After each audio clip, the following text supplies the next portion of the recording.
Muy buenas tardes a todos. Realmente un gusto que puedan estar compartiendo con nosotros en este precongreso de la ULACSI. Para nuestras palabras de bienvenida, vamos a pasar la palabra a la coordinadora del Congreso, la licenciada Franca Lacarrúa. Antes de eso, también agradecer a todos nuestros disertantes que están con nosotros y que nos están apoyando en este evento. Tenemos también con nosotros al coordinador ejecutivo de la ULACSI, el señor César Mejía, que nos acompaña, la presidenta de la Sociedad Paraguaya de Psicología, la licenciada Betina Cuevas. Expositores de lujos tenemos en esta tarde, como Luis Carrizo, Lourdes Ostertat y Doris Montenegro, quien con el licenciado Hugo Villalba estará de moderador. Le paso la palabra a la licenciada Franca. Bien, gracias Judith, muy buenas tardes, colegas, estudiantes, continuando con la mesa del precongreso. Tenemos un tema muy importante relacionado con la pandemia y queremos darle de vuelta la bienvenida a quienes no han podido estar a la mañana. Así que desde la comisión organizadora del 8º Congreso Latinoamericano de Psicología, ULAPSI Paraguay 2021, les damos nuestros cordiales saludos, y así como también desde el Consejo Deliberativo de ULAPSI y como coorganizador a la UNE. Como dijo Judith, es un honor para nosotros contar con esta mesa de la tarde, con la excelencia profesional de cada uno de los expositores. Bienvenidos. Muchas gracias, licenciada Franca. Le vamos a pasar la palabra a Inea Silvarioli como representante de ULACSI. Buenas tardes. Así que comencemos nuestra segunda mesa de discusión de nuestro precongreso. Nuestra mesa de discusión por la mañana fue muy productiva, una charla con las personas que participaron también en el Facebook de ULAPSI, del Congreso, de la Sociedad de Psicología de Paraguay.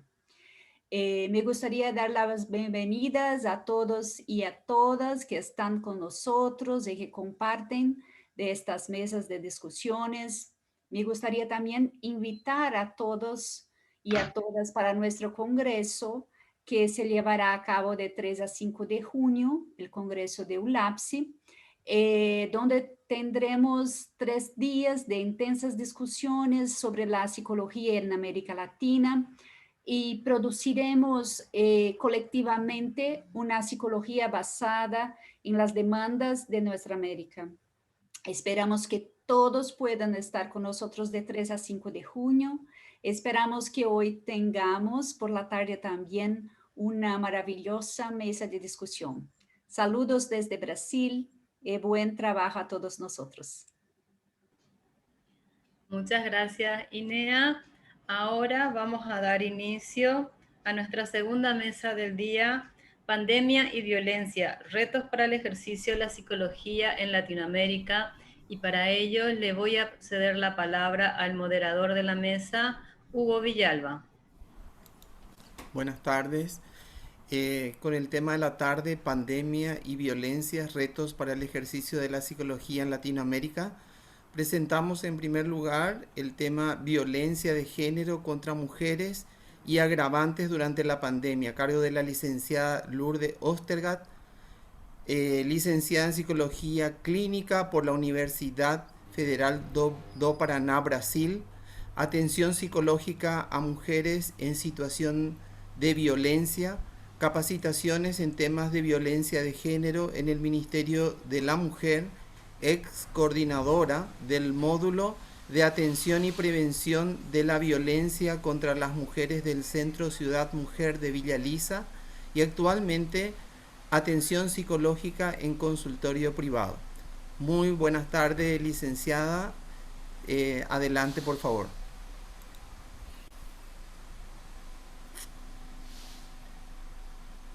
Su micrófono, por favor, licenciada.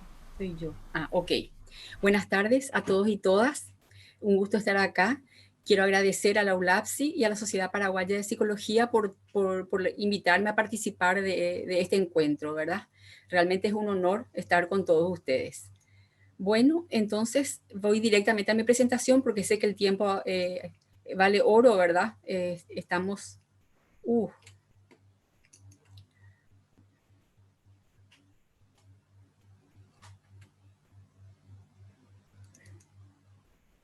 Ya me fui al muchas gracias. Me fui.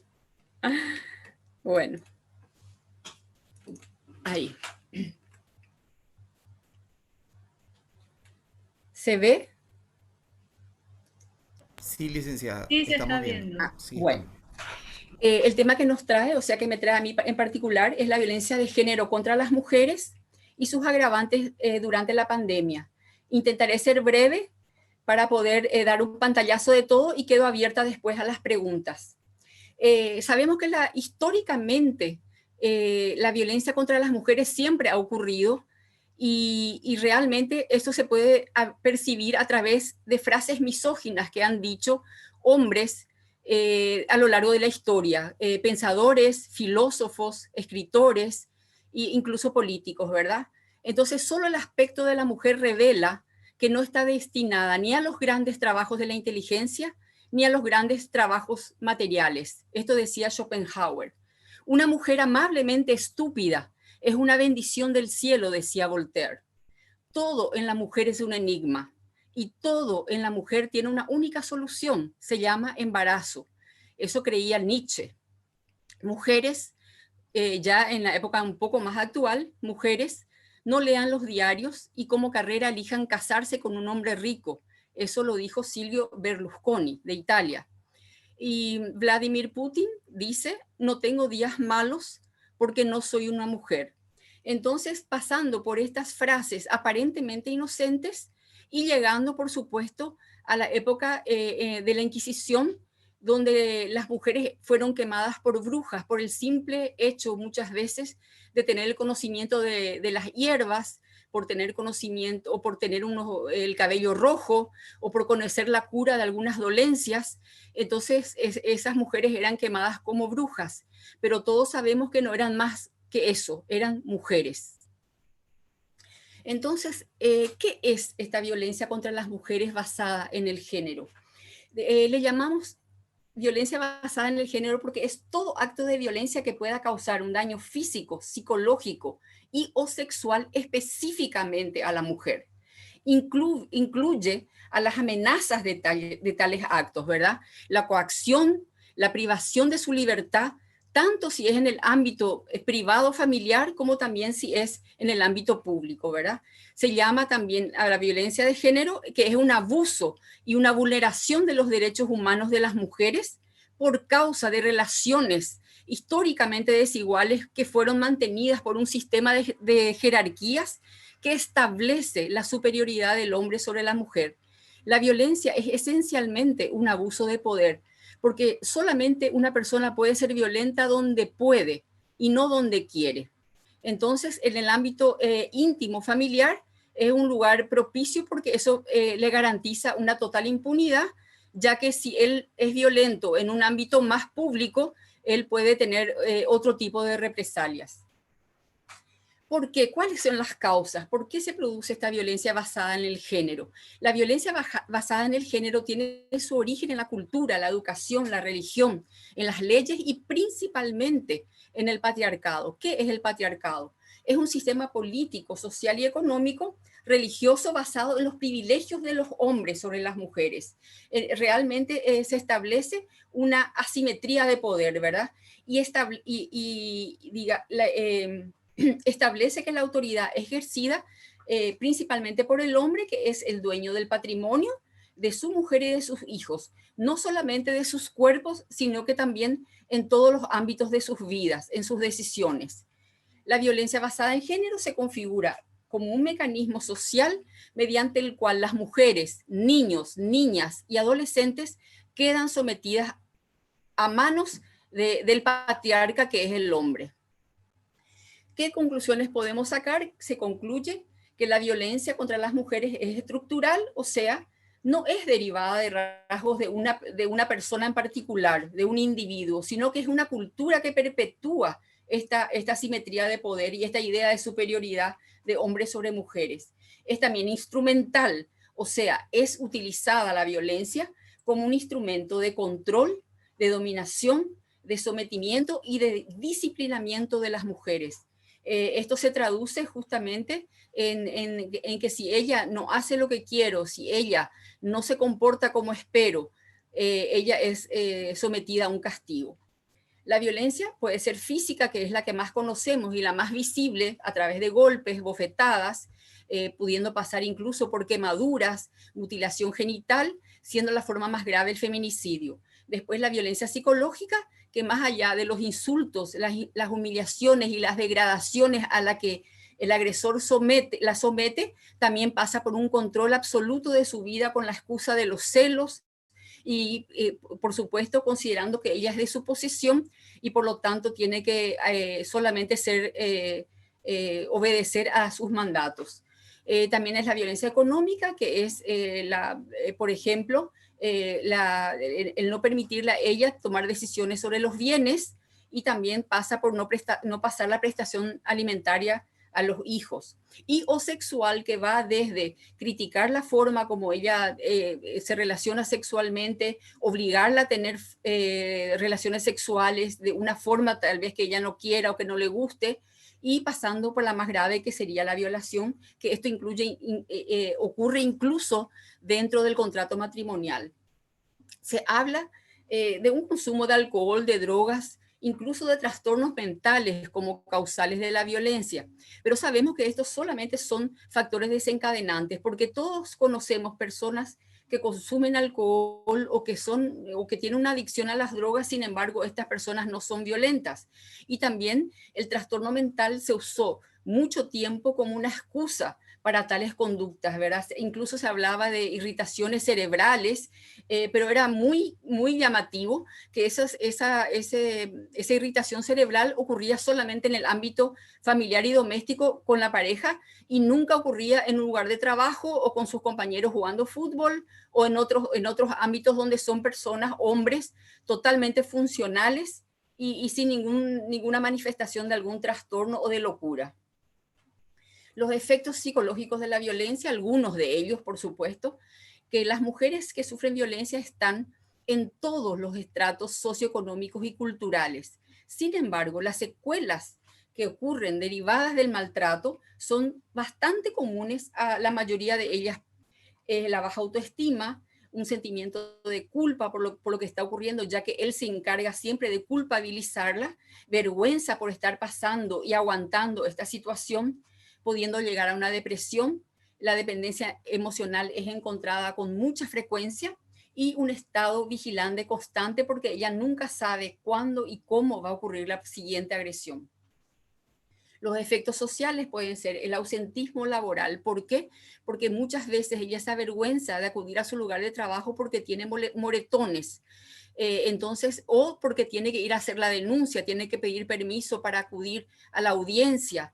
Entonces ella se ausenta, con la consecuente pérdida de empleo, lo que se traduce en una disminución de su nivel socioeconómico, y eso le dificulta aún más salir de este ciclo de violencia.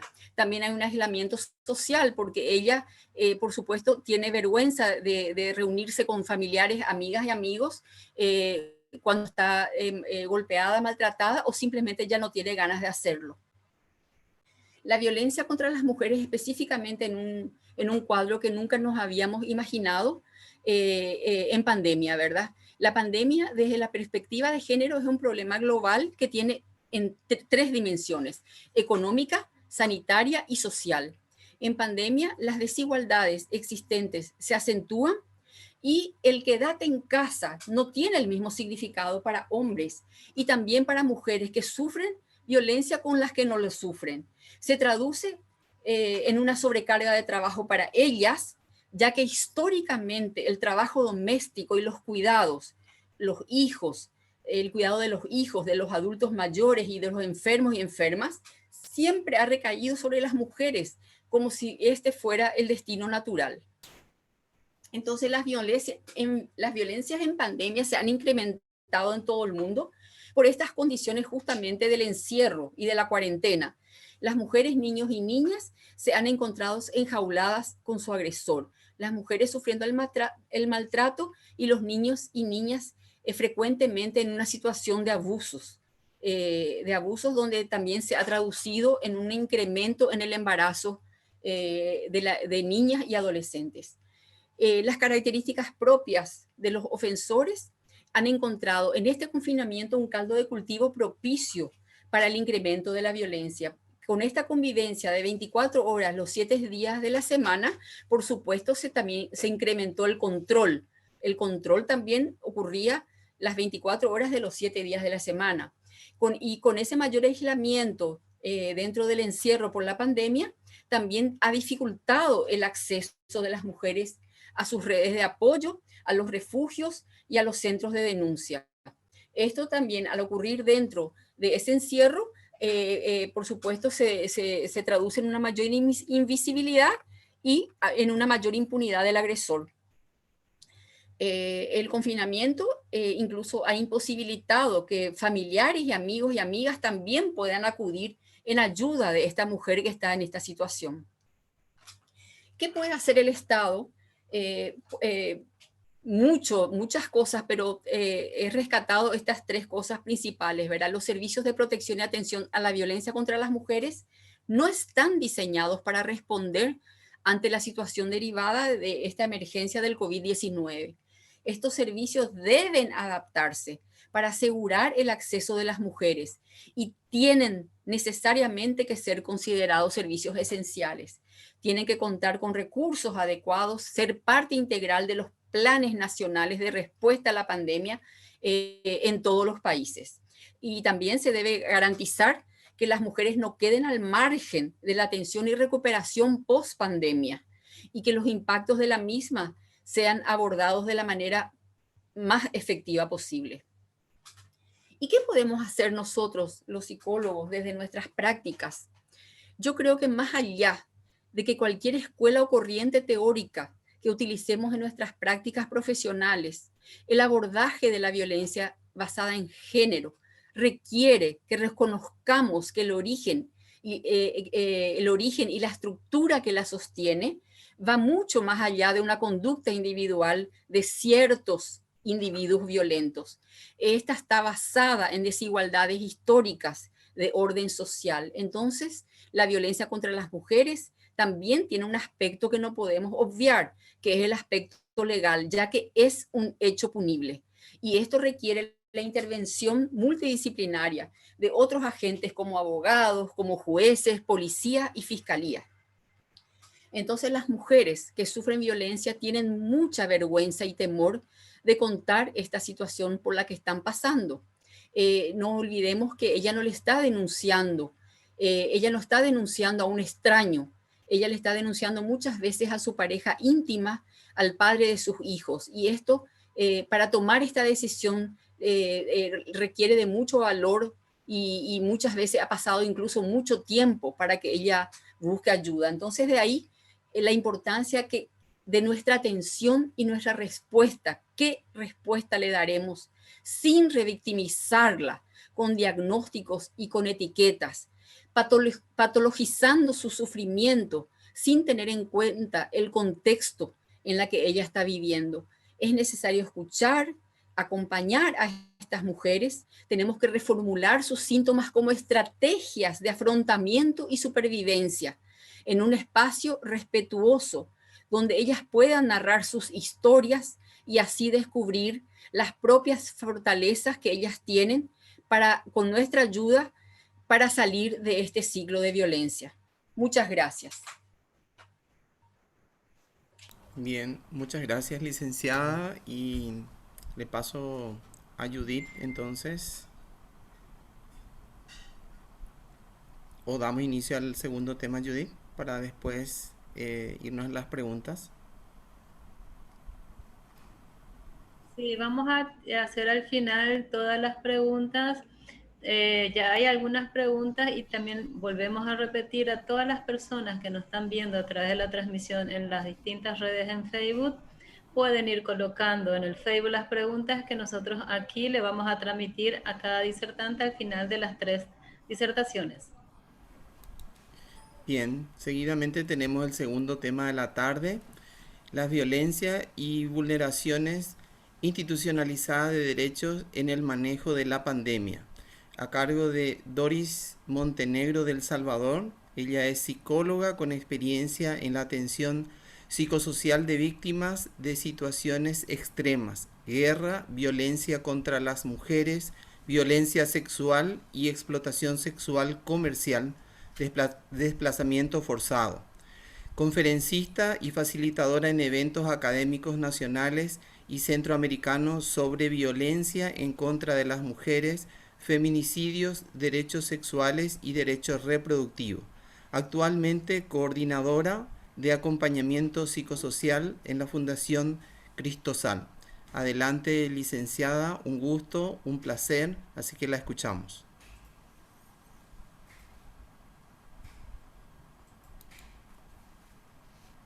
Su micrófono, por favor, licenciada. La tecnología. Buenas tardes, un saludo a las y los colegas de Latinoamérica, un saludo y una felicitación a ULATSI por este exitoso precongreso, que es la antesala del congreso, y un saludo también a las y los colegas de psicolegas, a quien represento esta tarde. Efectivamente, abordamos también en esta ponencia la violencia de género contra las mujeres y cómo ha sido el manejo o las situaciones concretas, un poco focalizándolas en la experiencia de El Salvador, pero estoy segura de que eso ha sido también una situación que hemos vivido en los diferentes países de la región y de Latinoamérica. Entonces, primero quizás como plantearnos, pandemia. ¿Pero qué pandemia? ¿De qué pandemia estamos hablando? La violencia contra las mujeres ya ha sido definida como pandemia por la OMS. Esa violencia en razón de género se convierte también en una realidad endémica en determinados países, donde las políticas, los marcos legales y la misma cultura generan más condiciones de violencia. Hablamos también de esta pandemia que la vamos a ver ahora interactuando con la pandemia actual del COVID-19, en la que sabemos y hemos vivido durante más de un año que ha tenido una incidencia mundial, que ha generado miles de muertes, miles de personas también que han estado enfermas a nivel nacional, a nivel mundial también, generando daños graves y un debilitamiento de la salud pública, un debilitamiento de los sistemas de salud, con impactos graves en los sistemas de educación, en los sistemas económicos, en el entorno social de la población. Una pandemia que por lo agudo que ha sido, nos ha afectado todo el marco de relacionamiento de nuestras vidas. Una pandemia también que ha servido para ciertos estados o para la mayoría de los estados en convertirla en hechos de control. Ese control sanitario convertido en acciones de militarismo que han generado violaciones y vulneraciones a los derechos humanos. Esta pandemia se ha engranado en la violencia contra las mujeres.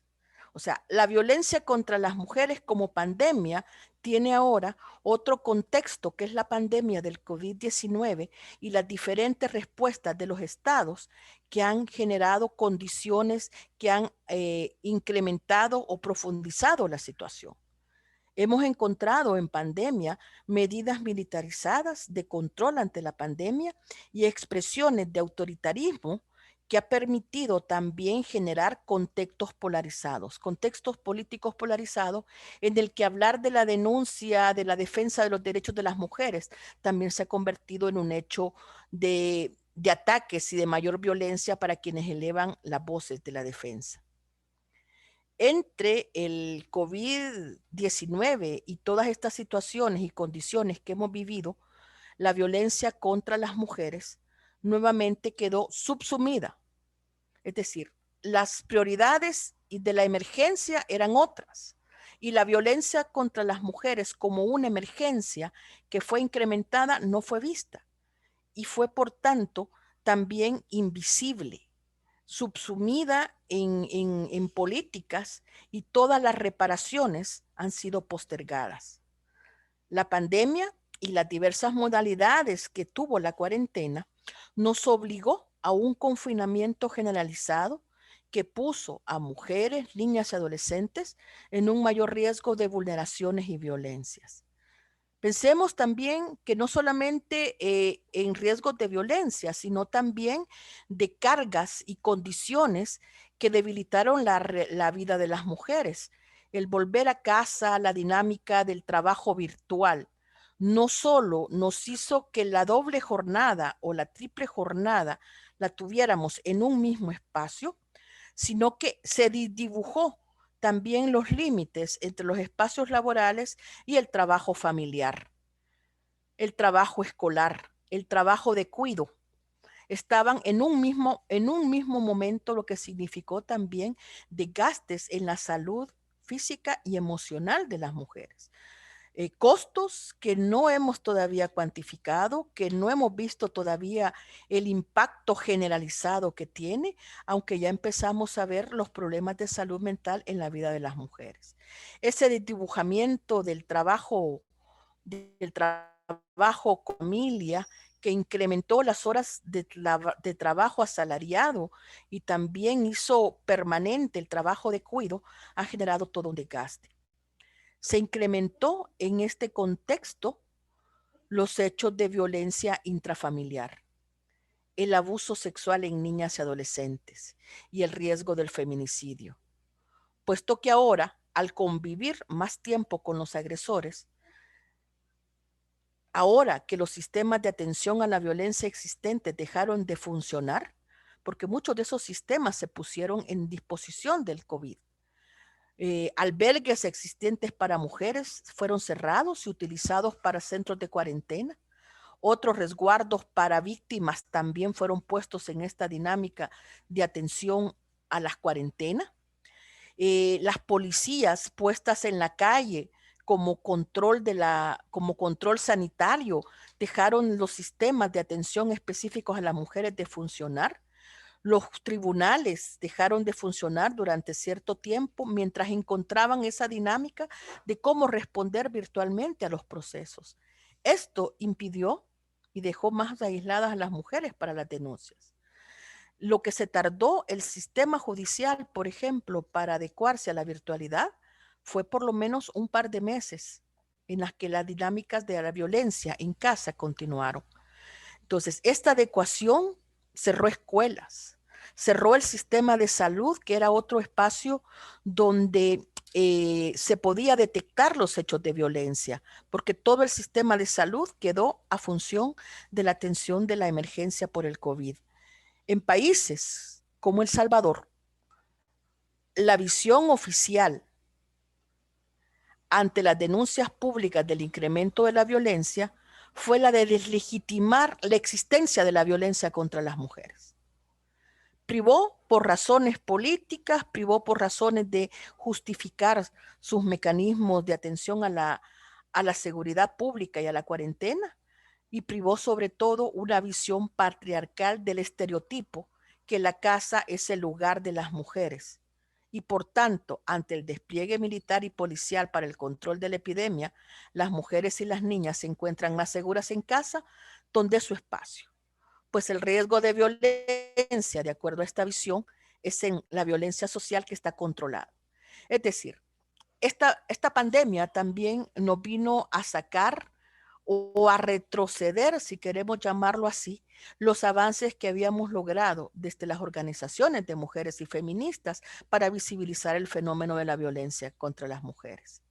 a señalar los estereotipos, y los discursos oficiales venían a reforzar la existencia de los estereotipos de género y a deslegitimar la existencia de la violencia, y que la casa es un lugar de mayor riesgo para niñas, adolescentes y mujeres. Esta es la visión oficial. Lo cierto es que aún teniendo cifras, la visión oficial sigue siendo esa. De abril a junio, que se vivió el confinamiento estricto, de acuerdo a los mismos datos del Ministerio de Salud, en niñas de 10 a 14 años hubo un incremento del 79.16 en embarazos y un incremento del 71.6 en adolescentes de 15 a 19 años. Si estábamos en confinamiento estricto, estamos claros que esos son hechos de abuso sexual, que no fueron denunciados, pero tampoco fueron reconocidos como tal. Respecto a los feminicidios y en contextos de relaciones de pareja, hubo en ese periodo de marzo a junio 21 feminicidios. En ese periodo hubo más muertes de mujeres que las reportadas oficialmente de muertes de mujeres por COVID. Esos solamente son algunos indicadores de la situación de violencia que existía, que no fue como reconocida por las políticas. Ya para el 2021, las violencias continúan para las mujeres, pero han cambiado las modalidades o se han generado nuevas formas de expresión de esas violencias. Y es con las desapariciones de mujeres, adolescentes y mujeres jóvenes. Sin que quede claro en este momento cuáles son las medidas a tomarse o las investigaciones que se están desarrollando. Pero en este primer trimestre del 2021, con marzo se cerró con 19 muertes violentas y un dato y un número similar o mayor de desapariciones. Estas 19 muertes violentas de mujeres representan 11 víctimas más de lo que fue para ese mismo periodo el 2020. Entonces, esta es una realidad. Estos son los datos de estadísticas que son reportadas oficialmente, que sabemos que también pueden ser sus registros de la situación real. Entonces nos encontramos que la pandemia real, dura, con costos en vidas, con costos en salud y con costos emocionales para quienes hemos sobrevivido durante este año, no solo invisibilizó la violencia contra las mujeres y niñas, sino que posicionó también acciones y discursos oficiales que promovieron la militarización de la sociedad como estrategia sanitaria del control de la epidemia. Deslegitimó el trabajo de las personas defensoras de derechos humanos en general y en específico se generaron ataques directos a la lucha y demanda feminista que evidenciaban la violencia. Todo esto en el contexto de promoción de una polarización social y de discurso de odio, el cual está claro que al intentar denunciar o a realización de expresiones públicas del movimiento de mujeres, como en las conmemoraciones del 25 de noviembre y el 8 de marzo en El Salvador, el punto de ataque hacia las feministas fue la expresión pública fuerte de esas voces que celebraban contra la violencia y contra los feminicidios. Hubo más ataque hacia que habían habido monumentos manchados con las leyendas de protesta que para reconocer la existencia de las muertes de mujeres en el país. Esa es la realidad y ese es el contexto de la violencia. Las estructuras políticas, como lo decíamos arriba, tardaron en adecuarse a lo virtual y por lo tanto los procesos de denuncia formal quedaron postergados para la atención de las mujeres. Los servicios, como decíamos, fueron cerrados y las organizaciones de mujeres también tuvieron que innovar mecanismos y tardaron en adecuarse para continuar en el apoyo. Por lo tanto, las redes de soporte, de denuncia y de solidaridad hacia las mujeres también fue difícil como poderlas mantener activas. fue visualizado o se visibilizaron las violencias contra las mujeres que se experimentaban en este momento en el entorno de las redes sociales, que es como, digamos, una dinámica nueva que asusta, digamos, en la realidad salvadoreña y creo que en la realidad nuestra, si lo de Latinoamérica, tal y como lo vimos en el panel de la mañana. Comenzaron los ataques en el entorno de las redes sociales dirigidas a mujeres influencers, periodistas, activistas y mujeres políticas que posicionaban una perspectiva diferente al discurso oficial. Las plataformas desde las cuales se expresaban mensajes de odio, de rechazo, de violencia sexual y amenazas a muerte. Esa era la dinámica de las redes sociales contra mujeres, contra la marcha del 8 de marzo, contra el señalamiento de las desapariciones, contra el cuestionamiento del discurso oficial. Y nos encontramos, por lo tanto, que un retroceso grave del avance en materia de igualdad logrado por los esfuerzos de años y sobre todo una visión de posicionamiento en imaginarios y estereotipos de desigualdad y subordinación de las mujeres en sus roles sociales y políticos, así como desvirtuando o transgrediendo las leyes las cuales no son reconocidas. Como profesionales de la psicología, esta realidad, que estoy segura es compartida a nivel regional y latinoamericano, nos plantea un nuevo reto para nuestro abordaje desde la psicología social, puesto que tenemos que enfrentar no solo los efectos directos de la violencia en las víctimas, sino cómo nos posicionamos ante las narrativas oficiales de legitimación de la violencia contra las mujeres y del reforzamiento de los estereotipos de desigualdad de género. En nuestro 5 panel minutos, anterior, licenciada. perfecto, en nuestro panel anterior del precongreso, que se abordó el impacto de las redes, las cuales ya vista como herramienta de violencia, nos pone también frente a una nueva modalidad de víctimas de impactos traumáticos, puesto que la amenaza en la red no es tangible, pero sí es real. Y es real el impacto que genera en las mujeres que lo están viviendo.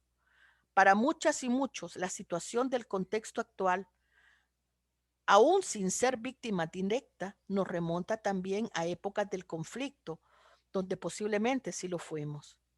Nos plantea también para nuestro rol que el abordaje de las mujeres víctimas y familiares a quien su impacto se incrementa cuando se desconoce o deslegitima su vivencia y se niega la existencia de la violencia vivida. Si ante el feminicidio y el incremento en su incidencia negamos que existe, ¿cómo quedan las víctimas, familias, las familias víctimas? Si no reconocemos el significado de ese crimen. Eso es un impacto más, que ya lo hemos evidenciado en El Salvador con las víctimas del conflicto armado al desconocer la existencia de la violencia vivida. Pero en este momento lo estamos viviendo también con la violencia contra las mujeres. Creemos, o al menos considero, que será la visión psicosocial la que nos permitirá la comprensión crítica de la realidad actual de las violencias contra las mujeres, así como facilitar nuestro posicionamiento en el cual tengamos claro que ninguna dimensión está sin referencia de la otra. La persona, la familia, la comunidad, lo social y el mismo Estado conforman una interacción que en este momento se configura como amenazante para la ciudadanía y vulnerabiliza más a las mujeres y las niñas.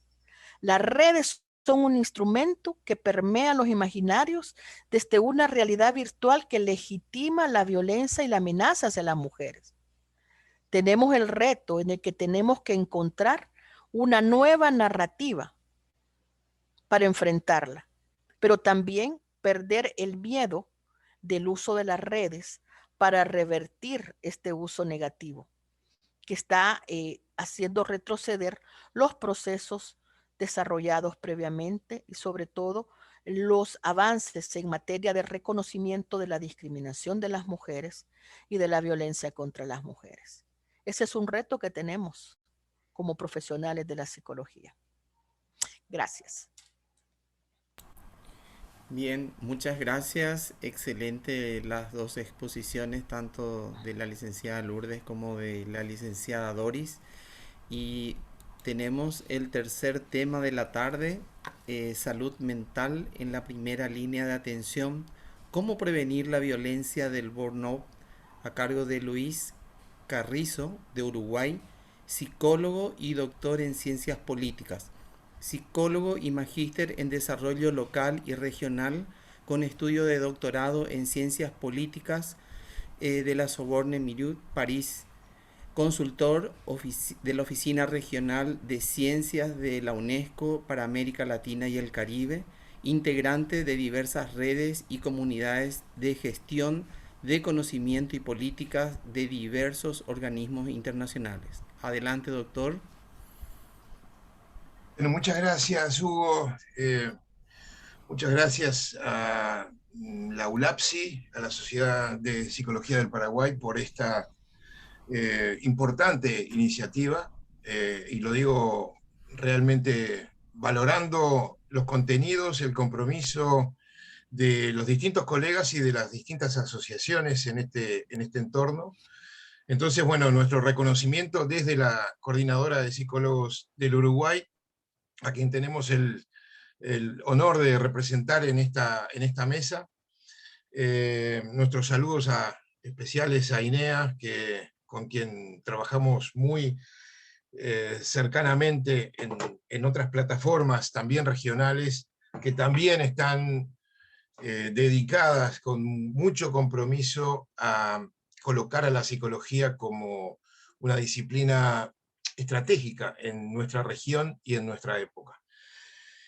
Yo venía de escuchar a nuestras queridas colegas Doris y Lourdes, y francamente yo no puedo entrar en el tema que tengo previsto, al que voy a llegar de inmediato, sin hacer referencia y subrayar la importancia de las presentaciones que venimos de escuchar, como creo que Lourdes o Doris, pero de cualquier manera seguro lo comparten, lo dijo, la violencia basada en género es una pandemia, y en nuestra región es una pandemia creciente, a la que nosotros como psicólogos y como ciudadanos de nuestra región no podemos eludir, y que desde nuestra responsabilidad profesional e institucional de las asociaciones científicas y gremiales que lideramos, no podemos obviar. Tenemos una convocatoria permanente a hacer lo que podamos hacer en este sentido, ya sea intervenir en el debate de las políticas públicas, ya sea contribuir con datos, información relevante para que la ciudadanía y los medios de comunicación comprendan cada vez más en profundidad bueno, los estragos que tiene el patriarcado y la perspectiva machista en nuestras sociedades. Y decirles que también nuestros propios profesionales son actores que deben estar permanentemente cercanos a una visión autocrítica de nuestras prácticas. Yo creo que allí hay un enorme camino por recorrer. La Coordinadora de Psicólogos del Uruguay, toda vez que tiene oportunidad, y si no, la crea, coloca estos temas, ya sea en declaraciones, ya sea como sucedió en pandemia, como sucede en pandemia, generando conciencia y toma de conciencia y recursos para que víctimas y sus entornos puedan tener a mano para superar dificultades como las que estamos viendo.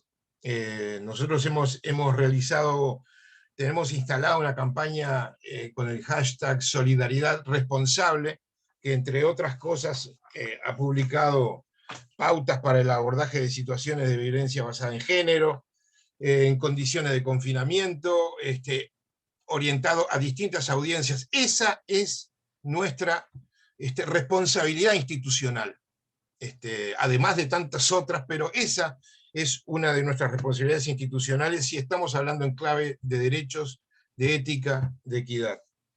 Entonces no quería empezar con el tema que traigo aquí a la mesa sin subrayar y quedar muy, muy afincados en este camino colectivo que tenemos en este panel. Yo voy a ir a otra dimensión de la violencia en pandemia, que es lo que venimos relevando en distintos foros y en distintos entornos de discusión sobre lo que está sucediendo penosamente en los profesionales de la salud, de todos, no médicos, enfermeros, lo que fuera, que están allí en primera línea, trabajando incansablemente y viendo correr desgracias y miserias, muertes permanentemente. Permanentemente. ¿Y cuáles son los efectos de esto que además esta sobreexigencia, esta permanente, como se está diciendo hace unos años, fatiga emocional, cómo afecta de manera inmediata y estratégica, cómo afecta de manera sostenida el bienestar, la vida emocional y la eficacia de los equipos de salud de primera línea en pandemia. Y esto también está enmarcado dentro de la idea de violencia. Porque no se nos puede escapar que esto no es natural, que lo que está sucediendo con nuestros equipos de salud no es sostenible. Podría ser una emergencia de una semana a sostener. Hace un año que estamos percibiendo los impactos permanentes, la golpiza afectiva emocional que están teniendo nuestros colegas profesionales de la salud en primera línea. Y esos aplausos que hace un año la gente calurosamente realizaba, hoy deberían triplicarse o cuadruplicarse en vista del esfuerzo enorme, sostenido, multiplicado por justamente los efectos de la pandemia en muertes, en aislamientos por tener que estar en sus casas, por fatiga emocional y burnout. Los equipos están cada vez más exigidos. Miren, nosotros en la Coordinadora de Psicólogos del Uruguay estamos integrando lo que se ha dado en llamar el Comité de Emergencia, que es un colectivo de asociaciones profesionales, gremiales, científicas del área de la salud, para seguir de cerca lo que esta pandemia nos deja. Y evidentemente en el entorno, en ese ámbito de discusión del Comité de Emergencia, surgió no hace tanto tiempo, porque es un fenómeno que ha crecido y se ha instalado como algo que ya no se puede postergar, que es la atención, la asistencia, la cobertura de la situación emocional de los equipos de salud de primera línea. Si no damos respuesta a eso, estamos siendo omisos a nuestros, digamos, en términos genéricos, juramentos éticos y de responsabilidad social. La coordinadora integra en este momento lo que se ha dado en llamar la Comisión de Salud Mental del Comité de Emergencia, junto con otras apreciadas asociaciones, como la Sociedad de Psicología Médica, como la Sociedad de Psiquiatría del Uruguay, con las facultades de psicología de la Universidad de la República y otros actores que están en un pequeño grupo tratando de ver cómo damos respuesta a lo que se nos envió como mensaje, como demanda, como solicitud, desde los equipos de salud de primera línea. El año pasado habíamos hecho algo similar desde la coordinadora con recuerdo bien, con los periodistas, también trabajadores de primera línea que estaban en esa tensión permanente de estar cerca de la noticia, expuestos totalmente, pero esto es, yo diría, sin querer comparar, esto es crítico por el impacto que tiene a nivel humano, por el impacto que tiene a nivel social. Entonces, bueno, tenemos un problema que no podemos eludir. La literatura internacional al respecto es muy clara en términos de cuáles son los factores y las condiciones de trabajo que están llevando a este personal de la salud de primera línea a situaciones inestables emocionalmente, con irascibilidad, insomnio, depresión, ansiedad, perdiendo eficacia también en términos técnicos de su trabajo profesional. La pandemia nos está pasando por arriba en esto. No estábamos preparados para dar respuesta de emergencia en un proceso tan extenso y que hoy tampoco se ve la luz al final del túnel, más allá de las vacunas y de la fase de vacunación que esperamos se pueda desarrollar con más o menos fluidez en la región, en los distintos países de la región. Una de las cosas que comentábamos, que propiamente el personal médico nos decía, era qué difícil que es para alguien que está en un equipo de primera línea, permanentemente considerando cuáles son los procedimientos, los mecanismos, cuestión técnica de la toma de decisiones, de quién va a cuidados intermedios, quién va a cuidados intensivos, cómo hacemos para decirle a los familiares, etc. Que por un lado no hay necesariamente mucho espacio, ni mental ni institucional, para que estas cosas se puedan procesar, como ustedes también como yo conocen, la eficiencia de la reflexión, del compartir, del reflexionar para superar momentos de angustia, momentos de estrés, momentos de burnout. No tienen espacio institucional, 24/7 casi podríamos decir, ni tampoco tienen espacio interno. Tampoco tienen espacio interno, no hay un detenerse para decir, hoy, cuidado, estoy a punto de tropezar duramente, de caer. Recordaba yo perdón, paréntesis, Hugo, tú me avisas cuánto tiempo me queda, porque me olvidé de tomar la... Tiene 6 minutos aún. De tomar la temperatura temporal. Yo recordaba un cuento, seguramente muchos de ustedes lo conocen, el del hachero esforzado, que, bueno, tratando de permanentemente talar más árboles para romper su propia marca, se levantaba cada día en su trabajo más temprano, ponía más horas de trabajo y cada día eran menos los árboles que él podía talar. Y estaba preocupado por que su capataz, su patrón, no le fuera a creer que estaba despreciando el trabajo. Y se lo comentó, y el patrón lo que le dijo fue, estimado, ¿y hace cuánto que no afilas tu herramienta? Y él le dijo, no, es que no tengo tiempo de afilar, me paso cortando árboles.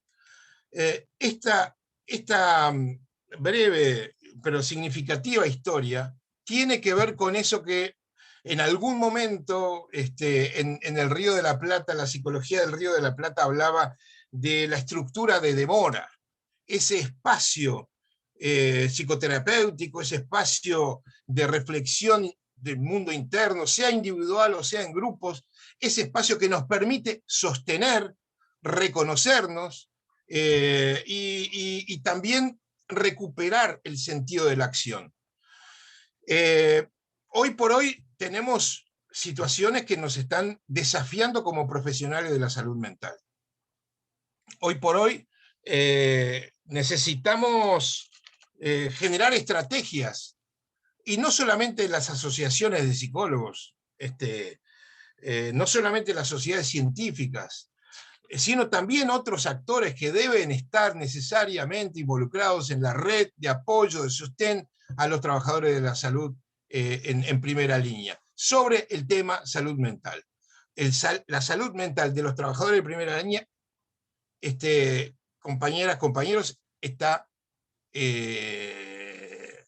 a punto, está en serio riesgo y tenemos que acompañarlos.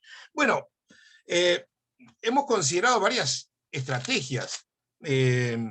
Hay distintas modalidades, distintas soluciones que se han comenzado a implementar, ya sea en América Latina, ya sea en otros países. En Europa estaba leyendo una publicación acerca un estudio, un análisis acerca de cómo los más de 35 países aquí registrados en este estudio de europeos han imaginado, han concebido estrategias para cubrir, para respaldar, para acompañar a trabajadores de la primera línea para esto.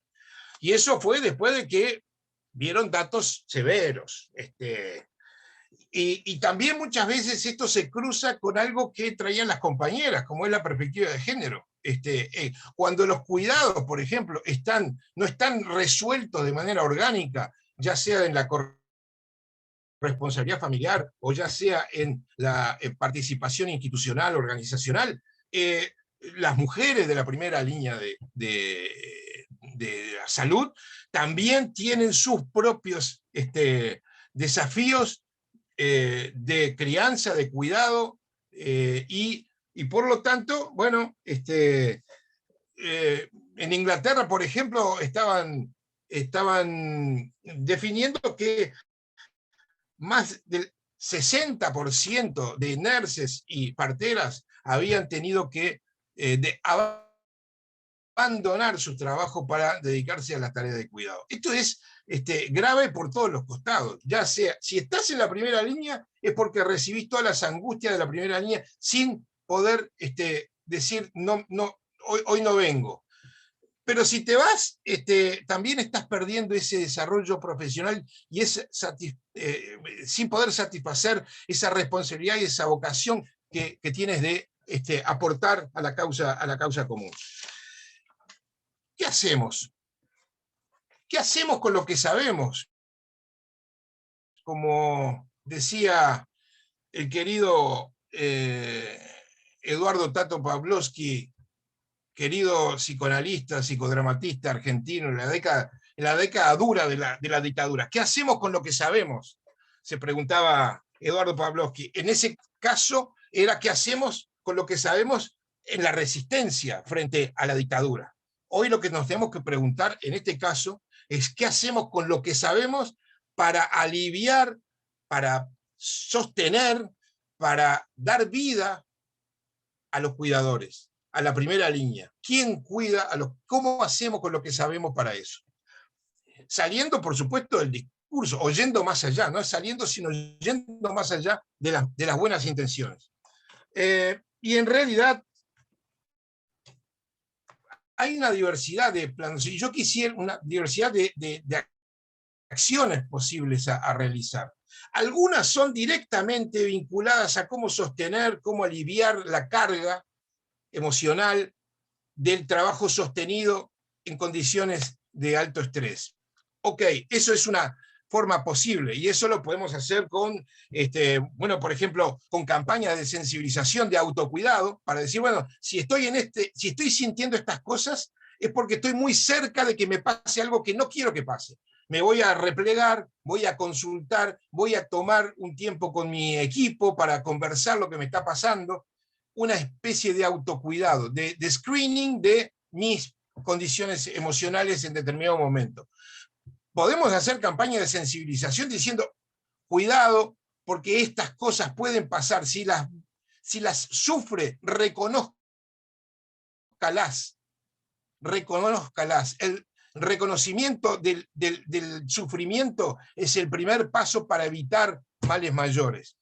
Pero claro, a eso hay que sumarle contenciones o acompañamientos especializados, no cualquiera tampoco, no cualquier escucha es la mejor en estas condiciones, y eso es algo que nosotros tenemos que promover, la formación en asistencia de emergencia psicológica, y eso no siempre está presente en nuestras currículas, ni siempre está presente en nuestras asociaciones profesionales. 2 minutos, Luis. ¿Cuánto? ¿2? 2 minutos, 2. Y yo te había prometido que iba a ser muy corto. Bueno, entusiasmo. En Colombia hay en el Colegio de Psicólogos de Colombia, que tenemos una muy buena relación, sabemos que tienen una unidad de respuesta de emergencia psicológica, y especialmente enfocada en los trabajadores de la primera línea en salud. Y bueno, y hay varias ideas: capacitar a los psicólogos que están incorporados en esos equipos para que sean monitores de lo que está sucediendo alrededor. Es nuestra voz ahí, además de dar cuenta de su propio trabajo técnico en el equipo, advertir cómo está el clima de trabajo de sus compañeros y ser un alerta temprano.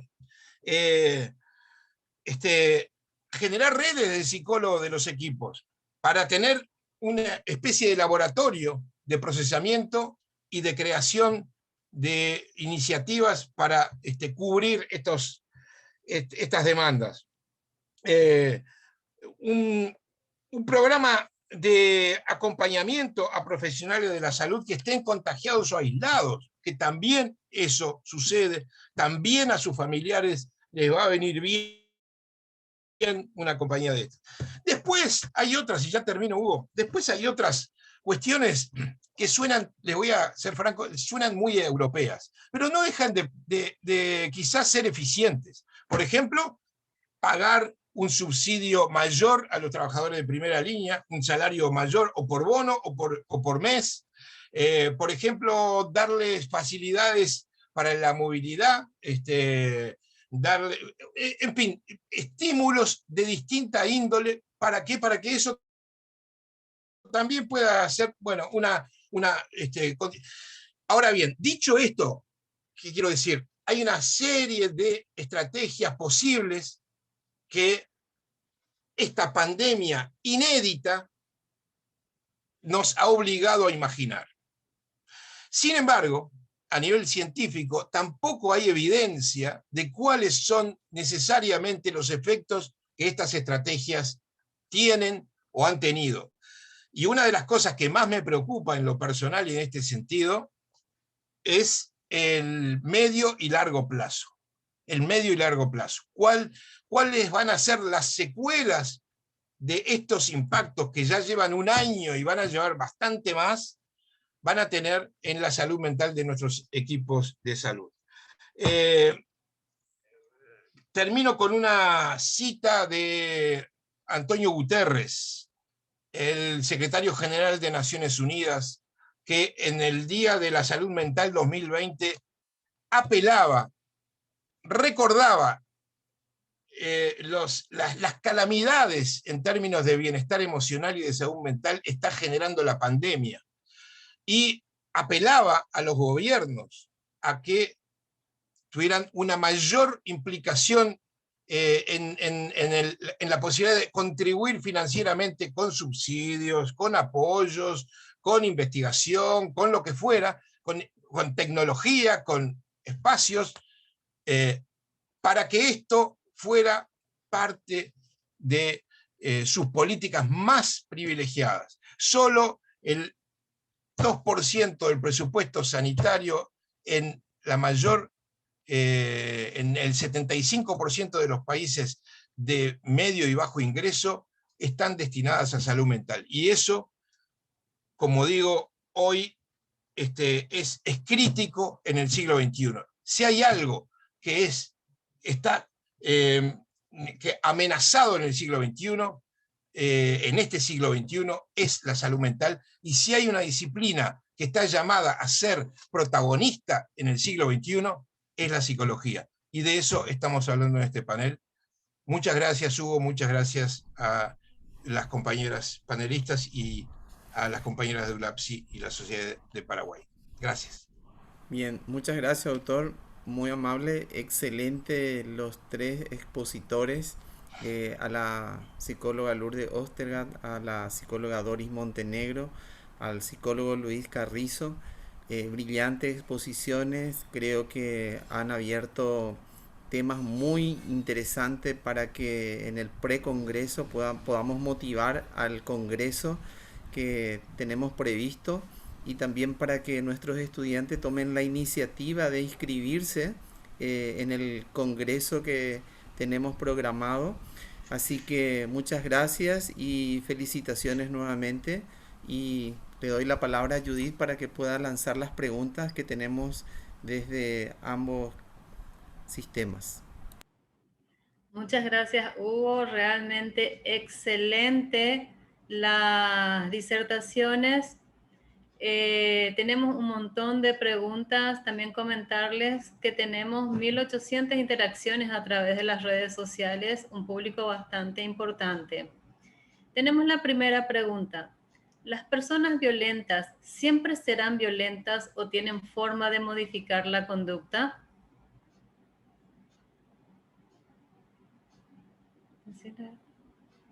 Si es que la licenciada Lourdes puede respondernos.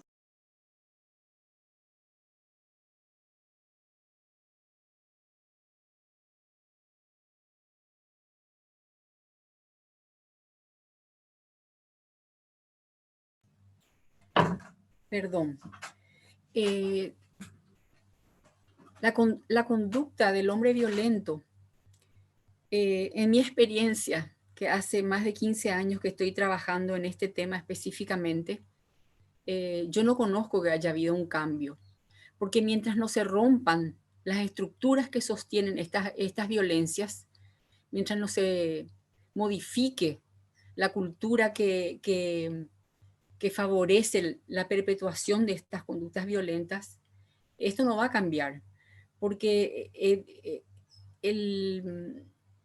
puede ser, yo sé que existen tratamientos y digamos, sistemas de reeducación más bien, me gusta llamar de reeducación de los hombres que tienen estas conductas, pero requiere que ellos reconozcan, ¿verdad? Y que se deciden a buscar la ayuda profesional adecuada. Pero en mi experiencia yo no conozco, de todos los casos que atendí en estos 15 años, yo no conozco alguno que haya modificado su conducta.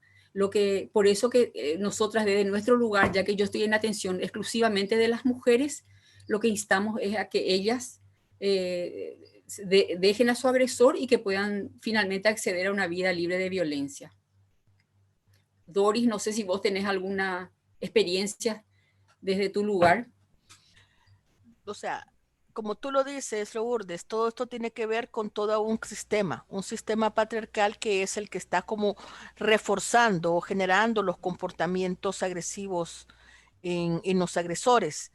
Pero hay algunas experiencias desarrolladas también por hombres, que son los grupos de masculinidad, donde están reflexionando sobre su propia construcción de la masculinidad e identificando las raíces de su comportamiento agresivo, para tener una nueva forma de ejercicio de las masculinidades, que es también procesos que se están dando ya a nivel generalizado, digamos, de experiencias de esa, que es la forma.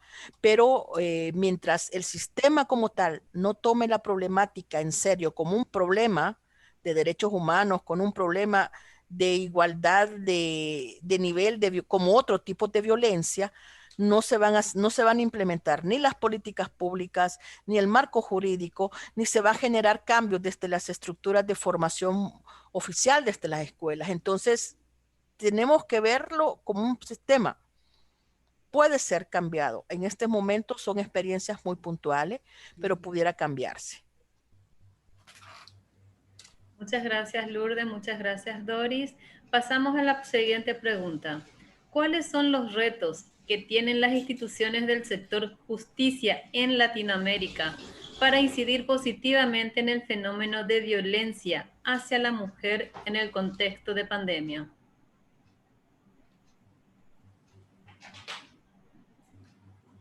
Doris, pues.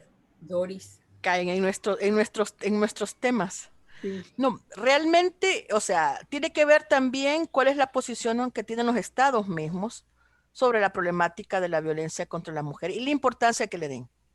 Y cómo van a establecer de que los sistemas judiciales puedan también responder con celeridad y desde los servicios esenciales que tienen disponibles. Eso implica una voluntad política de los estados. Implica también ir haciendo brecha para ir terminando con la impunidad que existe también en los hechos de violencia contra las mujeres y que es también una cadena que todo el sistema de administración de justicia, desde el policía que entiende, los fiscales, los procuradores, los jueces, también tienen imaginarios androcéntricos o patriarcales para enfrentarse a los hechos de violencia.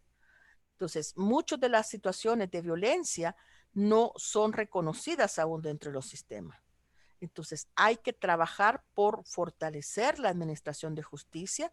Tenemos que tener también voces de demandar a las instituciones para que cumplan con sus roles. No se pide más que cumplir con los roles de derechos humanos, con los roles que las leyes les plantean para garantizar justicia para las víctimas de la violencia en este tema de violencia contra las mujeres o en razón de género.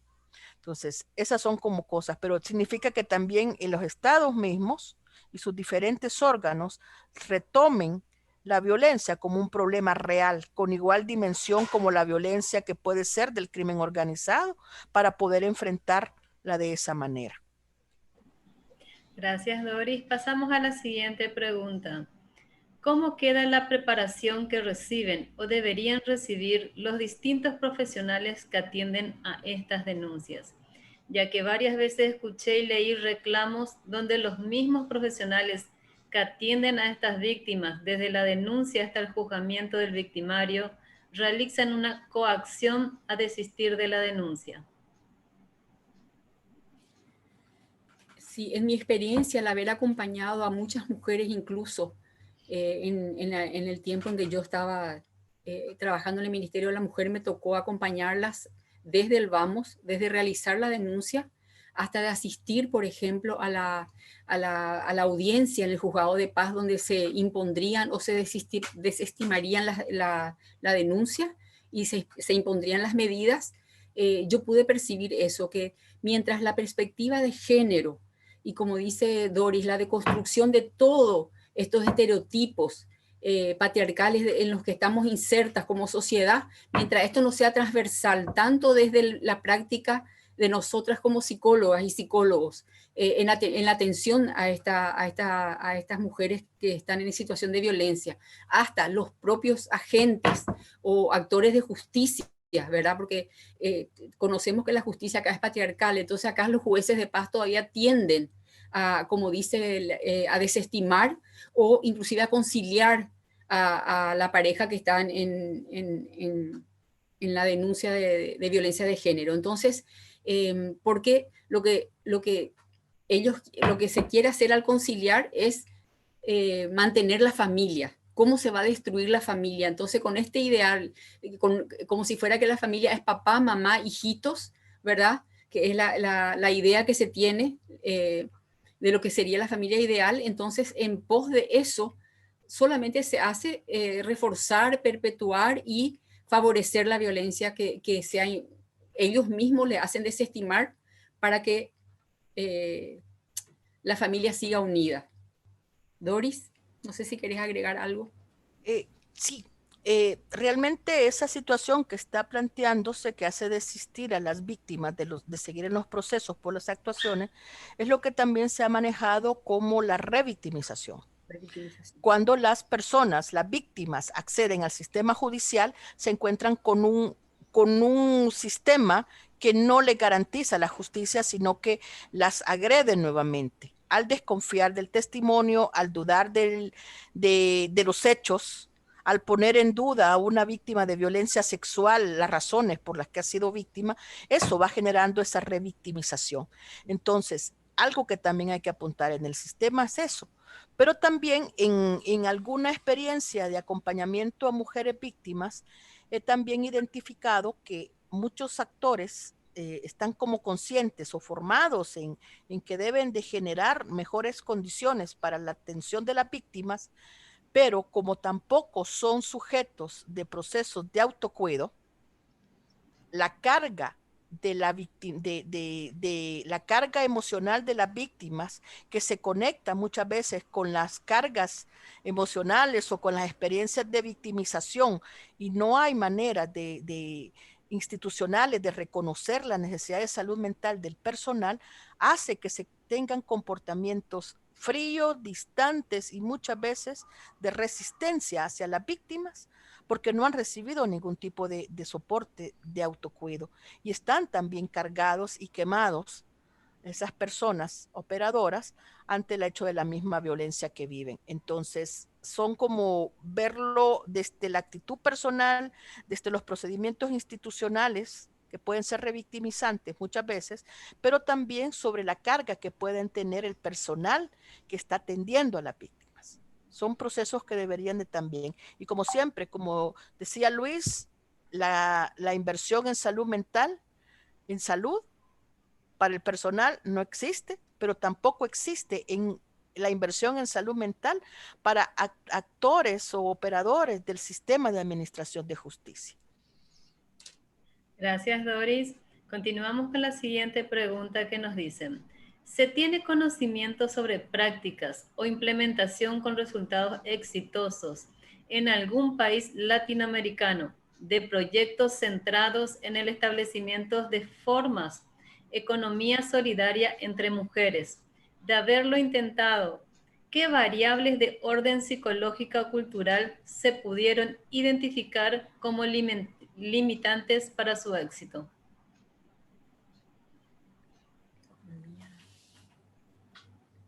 Quisiera aportar en esta.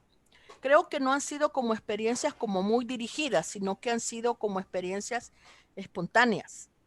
He conocido de experiencias en El Salvador a nivel comunitario y a nivel de México también desarrollado a través de iglesias. Esa economía solidaria incluso para enfrentar las situaciones de la pandemia.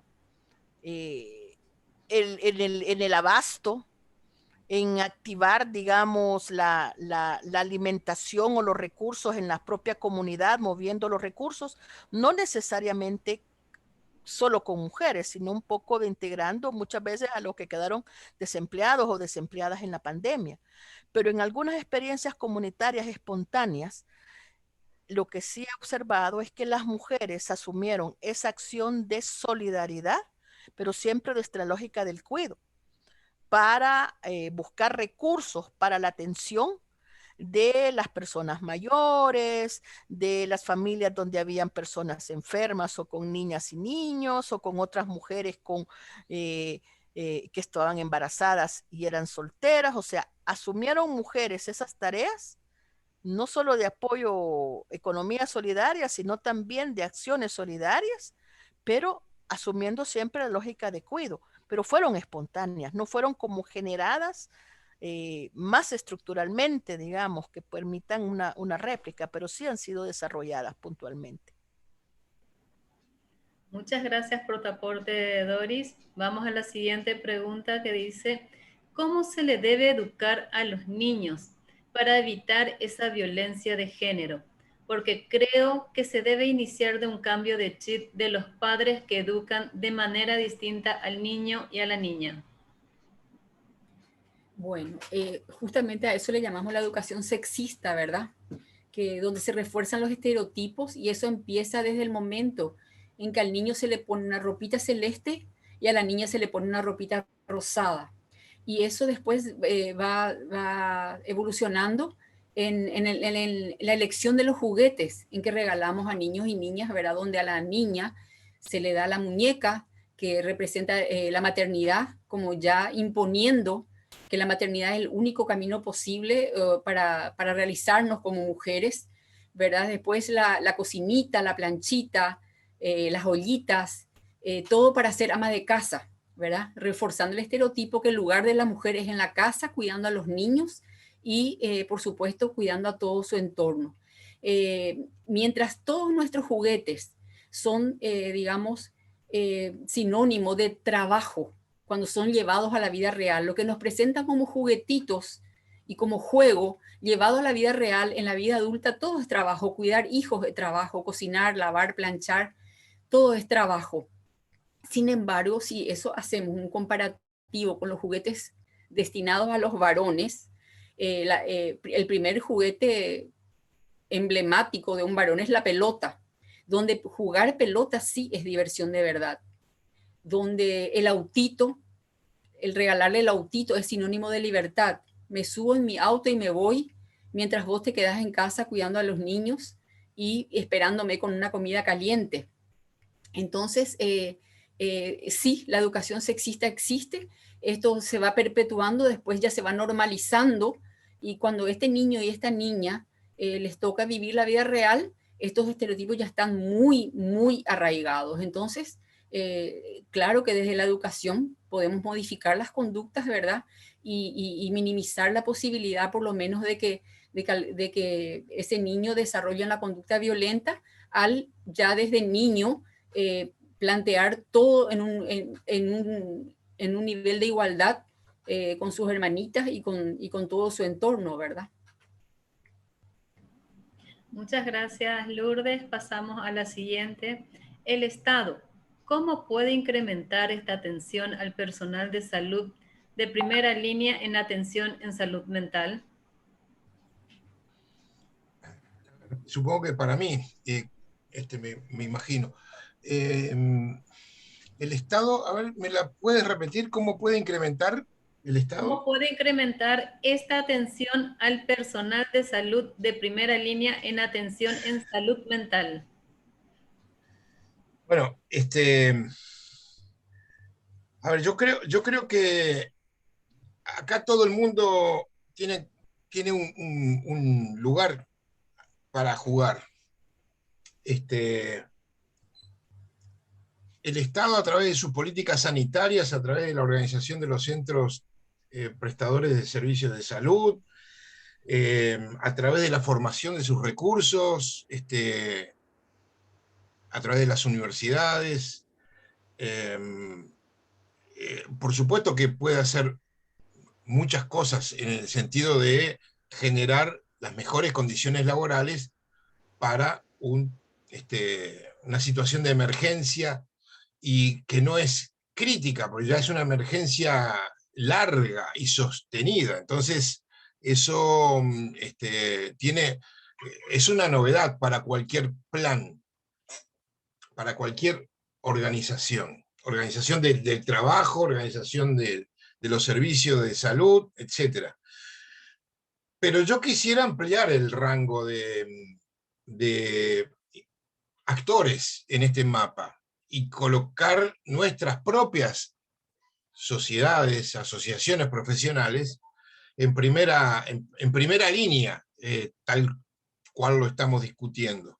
¿Por qué digo esto? Porque son nuestros propios colegas los que están ahí sufriendo.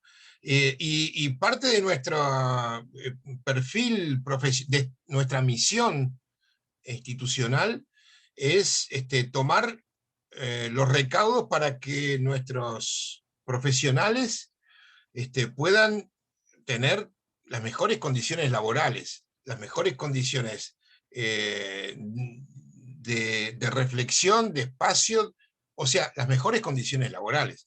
Y eso no es algo que solamente pueda dar el Estado, que puede darlo, y habrá que ver cómo se dialoga desde nuestra especificidad y en conjunto con otras disciplinas, porque este es un campo multidimensional, multidisciplinario. Creo que allí tenemos que armar una red, un frente socioprofesional que pueda dialogar con legitimidad con los interlocutores que correspondan a nivel de Estado. Pero antes que nada, nosotros como asociaciones tenemos que tomar conciencia de estas cosas, tenemos que generar estrategias validadas, probadas, conversadas con nuestros equipos de salud, y una vez que podamos decir, estamos listos para la batalla, estamos listos para la batalla. Podemos hacer nosotros nuestras propias apuestas y podemos dialogar con quienes están a cargo de realizar la política más sostenida, más estratégica. En todo caso, lo que hago con esta pregunta es, sí el Estado, pero primero quizás nosotros tenemos que tomar conciencia de lo que nos está sucediendo a nuestros colegas profesionales de la salud ahí en primera línea, y qué podemos hacer nosotros, ¿no? Primero.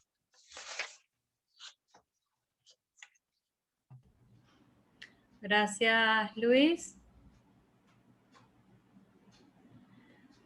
Realmente tenemos un montón de preguntas, el Facebook explotó con todos los temas. Vamos a ir viendo para ir resumiendo algunas y poder contestar ampliamente. Desde el punto de vista profesional, ¿qué consejos dan a los padres, a los trabajadores de primera línea, no solo a ellos, a todos como sociedad, para sobrellevar esta pandemia, para el cuidado de salud mental? ¿Los padres cómo es? Me perdí con los padres. Desde el punto de vista profesional, ¿qué consejos dan los padres a los trabajadores de primera línea, no solo a ellos, a todos como sociedad, para sobrellevar esta pandemia?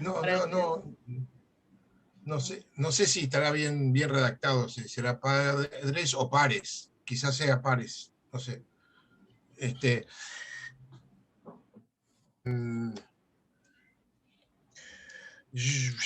No sé si estamos en condiciones de aconsejar. Yo creo que estamos en condiciones de tomar conciencia de que tenemos que investigar para lograr esas respuestas. Miren, hoy venimos de terminar de elaborar un documento sobre... Miren, es interesante, en Uruguay se ha generado, lo puedo comentar, se ha generado una iniciativa entre la Academia Nacional de Ciencias, el CONICYT, o sea, el Consejo Nacional de Ciencia y Tecnología, de Innovación, Ciencia y Tecnología, y Naciones Unidas, en una estrategia colaborativa para, desde las ciencias sociales, aportar a la comprensión de las secuelas de la pandemia. ¿Ah? Eso se llama RICEP, una red, en donde está la academia discutiendo cosas. Y a mí en lo personal me toca estar responsable del tema salud mental. Ver la serie de estudios sobre salud mental que han aparecido en el último año. Hoy presentamos el informe. Esto es una primicia por Facebook, es interesante. Pero una de las cosas que relevamos de los documentos analizados es que resulta esencial prestar permanente atención a la salud mental de los cuidadores y personal de la salud que actúa en primera línea. Eso está dicho y está escrito por primera vez 5 días después de que se declaró la emergencia sanitaria en un comunicado de la Academia Nacional de Medicina. O sea, el tema de los trabajadores de primera línea va de la mano con la instalación de la pandemia. Y la verdad es que creo que estamos ensayando, todo el mundo que está interesado en esto, está ensayando respuestas. Yo no le podría responder claramente al colega o la colega que hizo la pregunta, porque además pueden haber varias respuestas distintas dependiendo del contexto, del país, del centro de salud que corresponda, del equipo que lo aloje, etc. Pero sí tenemos que buscar respuestas a través de mecanismos, ya sea de encuestas, ya sea de screening, ya sea de desarrollo de estrategias compartidas, colectivas, directas o indirectas a la salud mental del personal de primera línea. Lo que tenemos que generar son respuestas. Eso es, yo diría, la respuesta a esta pregunta. Gracias, Luis. Una pregunta para la licenciada Lourdes. ¿Qué opina sobre la creencia de que la formación de la cultura machista del maltratador se origina en la casa y en especial con la madre? Una vez más culpabilizando a la madre de todo. Lo que pasa es que la sociedad patriarcal, digamos que propicia conductas machistas que no son exclusivamente de hombres, ¿verdad? La conducta machista está instalada en todos los estratos sociales, económicos, culturales. Entonces, como a la madre se le atribuye el deber de cuidado y por supuesto también se le culpabiliza de todo lo que supuestamente no salga bien.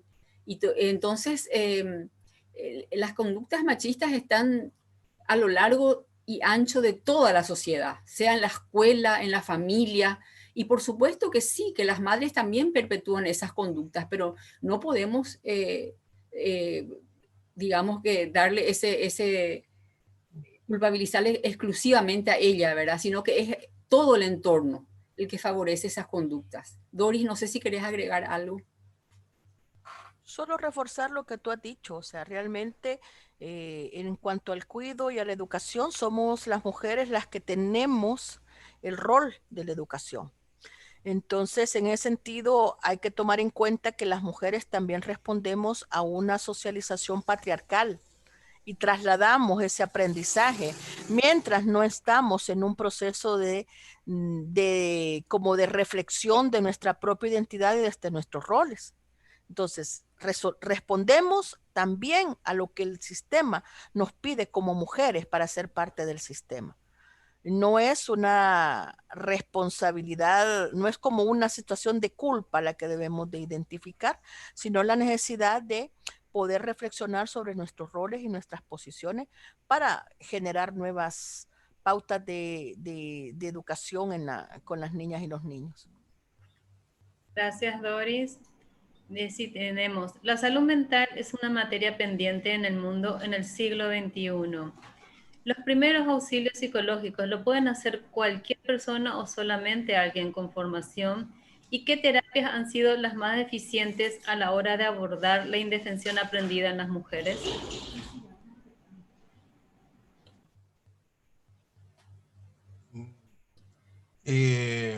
Bueno, yo me animo a tirar algunas líneas sobre esto. Yo creo que la salud mental es una asignatura en desarrollo. De la misma manera que la psicología es una disciplina joven en términos de evolución del pensamiento científico, la salud mental es un área, yo no diría asignatura pendiente, porque muchos estamos muy preocupados por eso. No creo que logremos dar el examen final, porque siempre va a haber transformaciones.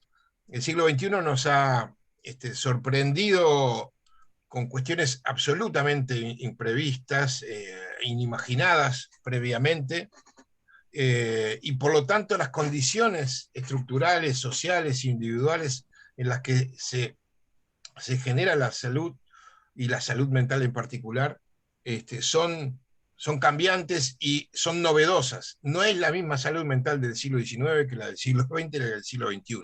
Por otra parte, las maneras como entendemos la salud, eso es otra discusión, no es otra, es la misma discusión, pero mucho más a fondo. Salud mental típicamente se entiende como enfermedad mental en vez de como bienestar. Y allí tenemos fuertemente instalado el tercer nivel de atención, cuando en general, para no llegar al tercer nivel de atención, lo que tenemos que fortalecer es el primer nivel de atención, que no siempre es el mejor financiado, no siempre es el más promovido, no siempre es el que genera mayores niveles de recursos humanos. Sin embargo, es estratégico para el bienestar ciudadano, para contribuir con una lógica de derechos, para generar una conciencia de derechos. Entonces, ¿y eso por qué lo hacemos así? Y porque también nos podemos hacer trampas desde el conocimiento. Trampas en donde una perspectiva reducida de la salud mental nos haga ver ciertas partes del universo y no otras, o nos haga desarrollar ciertas estrategias parciales y no estrategias complementarias o sistémicas. Entonces, allí hay quizá la asignatura pendiente es la reforma del pensamiento para concebir la salud de manera integral. Esa sí es una reforma pendiente. Allí sí tenemos que seguir insistiendo en revisar críticamente nuestros paradigmas, nuestras epistemologías acerca de salud, y pensar desde el bienestar, y pensar que el bienestar va de la mano de la equidad, y pensar que va de la mano de los derechos. Y ese conjunto es otra perspectiva, si se quiere, de salud y de salud mental.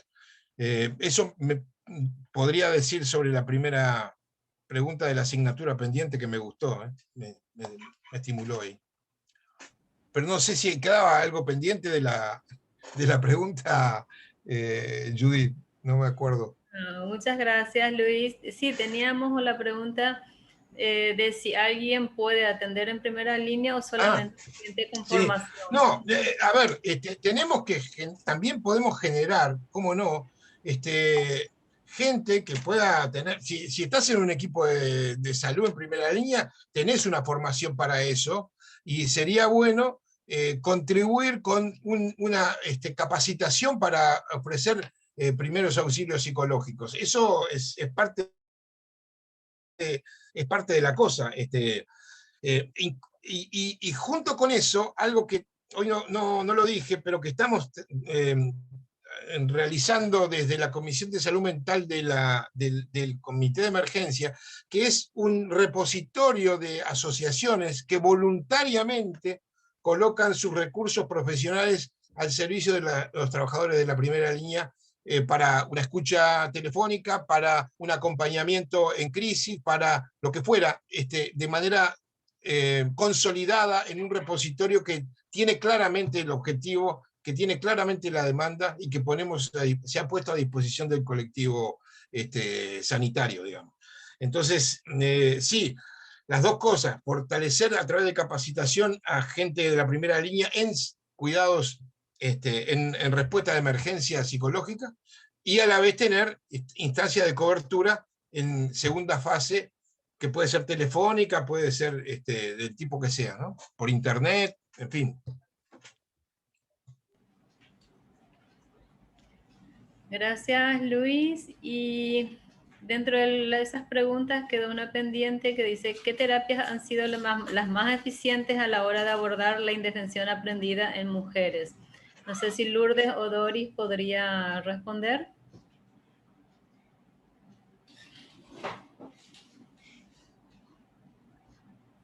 Bueno, Doris.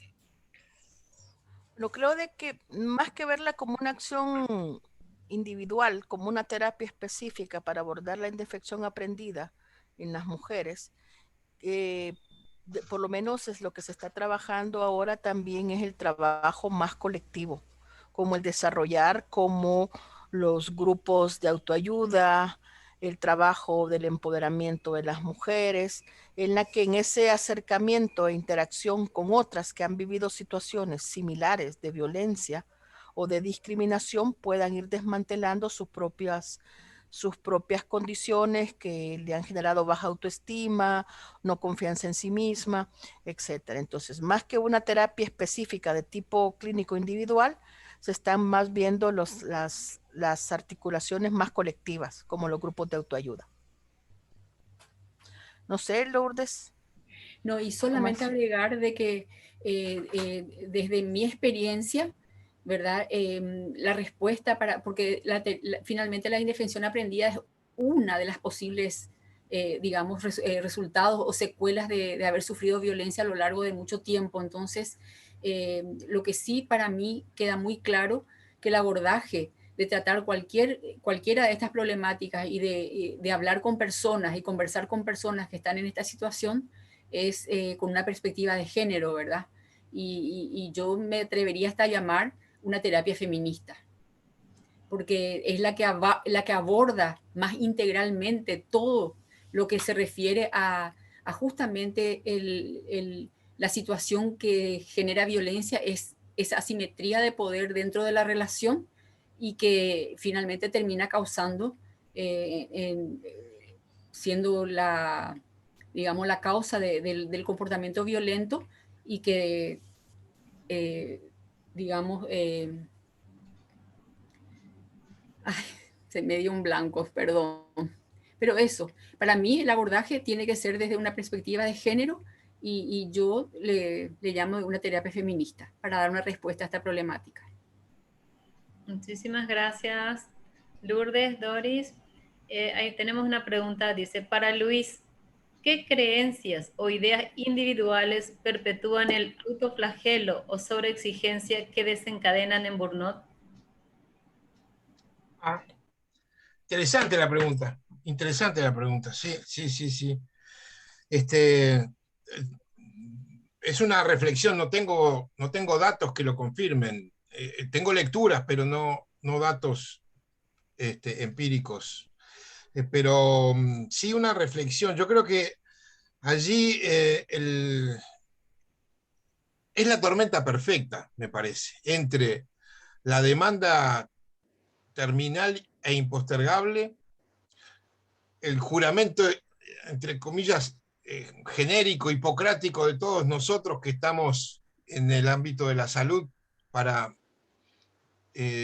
responder, y ese gradito de omnipotencia quizás que puede surgir en algunas circunstancias, o que puede ser parte de la misma necesidad de enfrentar una situación como es límite, especialmente en los CTI, ¿no? Entonces, y allí el tomar conciencia de los propios límites creo que es una de las tareas más importantes que tenemos con nosotros mismos y que deberíamos generar con los equipos de salud. Pero, claro, hablar de los límites allí, o sea, de asumir las complejidades de nuestra condición en el frente de batalla, es también ser responsable de plantear a los trabajadores de primera línea, oye, quizás estás necesitando un descanso, una alternativa, una distinta organización del trabajo, y eso no siempre es fácil porque el que está poniendo la cara y la firma y la angustia es el otro. Y si no hay una demanda construida, incluso acompañada a nivel institucional, no es fácil generar transformaciones y prevenir las etapas previas al burnout. Por eso hablaba del screening, ¿no? De la posibilidad de que uno mismo se pueda autoevaluar, que uno mismo tenga instrumentos técnicos incorporados para, si me duele acá es porque debo tener algo así, ¿no? A nivel de bienestar emocional, a nivel de salud mental, a nivel de eficacia de la vida profesional, digamos. Y a mí me parece que eso sí es algo que tenemos que generar, instrumentos, dispositivos que permitan a los actores en terreno autoevaluarse de una manera rápida, como si fuera un test de bienestar, que le avise en qué situación está. Eso tendríamos que generar como cultura del autocuidado. Me parece que ahí sí tenemos, esa sí es una asignatura pendiente en términos de generar culturas institucionales que promuevan el autocuidado de su personal técnico, administrativo, de lo que fuera. Yo creo que una organización que se piense así, que se quiera a sí mismo, que tiene que tener estos dispositivos instalados, no de emergencia, sino instalados de manera permanente para acompañar, identificar. Miren, en cualquier situación crítica, en el suicidio juvenil en las universidades, o sea, son cosas que requieren estrategias permanentes, pero con dispositivos que habiliten la toma de conciencia y el encuentro con una mano amiga que lo puede acompañar en una situación delicada.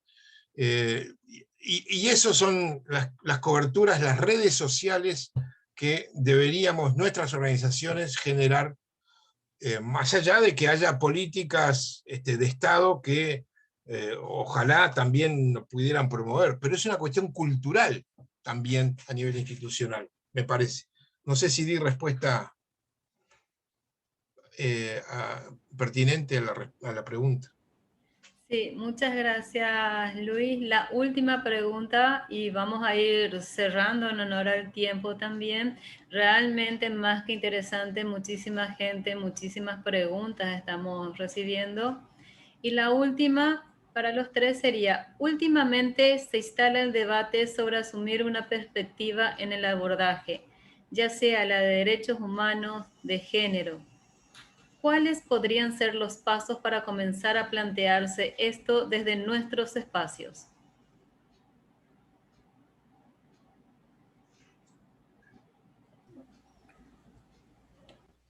Creo que eso es precisamente lo que nos da la perspectiva psicosocial o el enfoque psicosocial que Martín Maroa estaba aportando, digamos. O sea, cómo vemos la salud mental, pero dentro de este contexto, no solo individual, sino el colectivo, e incluso dentro de los contextos de los países. Esas interacciones que tenemos las personas y nuestros abordajes deben de ir en esa misma multidimensionalidad para poder tener algún impacto. Entonces, ese es un enfoque también que retoma el enfoque de género, el enfoque de derechos humanos, el enfoque de diversidad, el enfoque de acción sin daño, en el cual estamos viendo esa integralidad y la interacción de las diferentes dinámicas de las personas en los contextos, como una forma de ir a planteando. No podemos, como psicólogos o psicólogas, también ser como muy neutrales frente a los hechos de violaciones a derechos humanos, ni tratar de incidir en las transformaciones de los pueblos o de las luchas reivindicativas que puedan tener poblaciones o grupos específicos en la sociedad. Entonces, ese es como siento que es como nuestro rol de abordaje desde las diferentes dimensiones que como profesionales de la psicología podemos tener en Latinoamérica.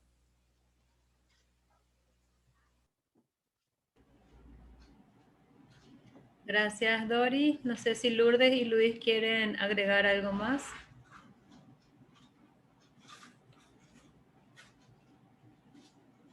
Lourdes, por favor. Bueno, solamente decir, más allá de lo que Dori ya ha manifestado, ¿verdad? De que también me parece un abordaje fundamental y también introducir esas perspectivas, tanto la de género como la de derechos humanos, en las mallas curriculares de las universidades, de donde yo no estoy cercana, pero desde mi lugar no podría incidir en eso. Pero queda ahí el planteamiento a los que sí tienen incidencias en las mallas curriculares de las universidades, hacer llegar también esta necesidad y que para mí es algo impostergable. Sí, yo estoy de acuerdo con lo que vienen diciendo las compañeras. Pondría énfasis en lo que dice, lo que trae Lourdes. Creo que las currículas universitarias tienen que incorporar estas perspectivas transversales, derechos humanos, equidad, perspectiva de género, pero que lo tienen que hacer de manera muy, ¿cómo decirlo? De manera muy habilitadora del debate, para que haya posibilidades ciertas de que el aula universitaria sea un ágora democrática donde las distintas posiciones puedan ponerse en juego sin que haya polarizaciones, sin que haya una brecha de sentido en las distintas posiciones. Creo que el aula tiene que ser un lugar de construcción de la democracia, de la coexistencia de las distintas opiniones y una cosa fundamental para mí en este momento histórico, que es la capacidad argumentativa con fundamentos. No la confrontación de trinchera ni con titulares, sino argumentos sólidos, respetuosos, pueden ser diversos, pero esos invitan al diálogo. Decía Albert Camus, que ustedes seguramente conocen como personaje histórico, escritor, dramaturgo, ensayista, que luchó toda su vida por la libertad de expresión, que si uno va a un lugar donde hay un solo diario, un solo periódico, ya sabe que ese periódico es malo para la salud democrática, digamos. Cuando hay varios periódicos, puede ser que haya algunos buenos y otros malos, pero lo que me deja tranquilo es que hay lugar para todas las opiniones. Y sin descalificar, sin crucificar al otro por pensar distinto.